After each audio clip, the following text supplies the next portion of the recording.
ফিরে এলাম বিরতির পর। 2023 সালে কাকরাবন থানাতে একটি এনডিপিএস মামলা হয়েছিল জসিম হোসেনের নামে এবং জানা যাচ্ছে যে ওনার বাড়ি কাকরাবন থানার অন্তর্গত হুড়িজলাতে। 2023 সালে এনডিপিএস মামলায় আসামিকে গ্রেফতার করার পর উদয়পুর কোর্টে প্রেরণ করা হয়েছিল এবং জামিনে মুক্তি পেয়ে আসামি তারপর পালিয়ে যায়। উদয়পুর কোর্টে আসামি আর হাজির হয়নি এবং পরবর্তী সময়ে আসামি জসিম হোসেনের নামে উদয়পুর কোর্ট থেকে অ্যারেস্ট ওয়ারেন্ট বের হয়। এ ব্যাপারে পুলিশ কর্মী কি জানালেন শোনাবো। মামলা গ্রেফতার করা হয়েছিল, সেটা কোন সালের মামলাতে আপনাকে গ্রেফতার করেছেন স্যার?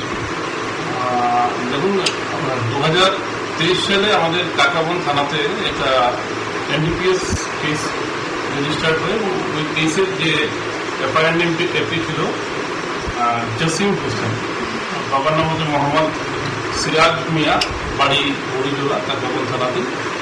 তো পরে এগেনস্টে একটা নন ভ্যালুয়েবল ওয়ারেন্ট ছিল। তো আজ আমাদের কাছে একটা সিক্রেট ইনফরমেশন আছে যে মহারানী যে আউটপুট রয়েছে আমাদের আরকেপুর থানার আন্ডারে, ওই আউটপুটের কাছে ও একটা জায়গায় হাইডিং অবস্থায় আছে। So according to the basis of that information আজকে রাত্রিবেলা আমরা ওই স্পেসিফিক জায়গাতে আমরা রেড করি এবং রেড করার পর তাকে আমরা ওই জায়গাতে পাই, ডিটেইন করি এবং তাকে অ্যারেস্ট করে আমরা নিয়ে আসি। আগামীকাল আমরা তাকে কোর্টে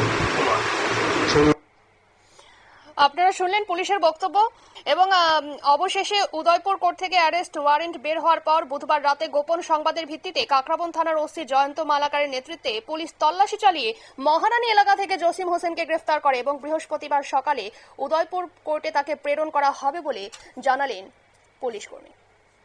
নিয়ে নিচ্ছে ছোট্ট একটি বিজ্ঞাপন বিরতি, সঙ্গে থাকুন।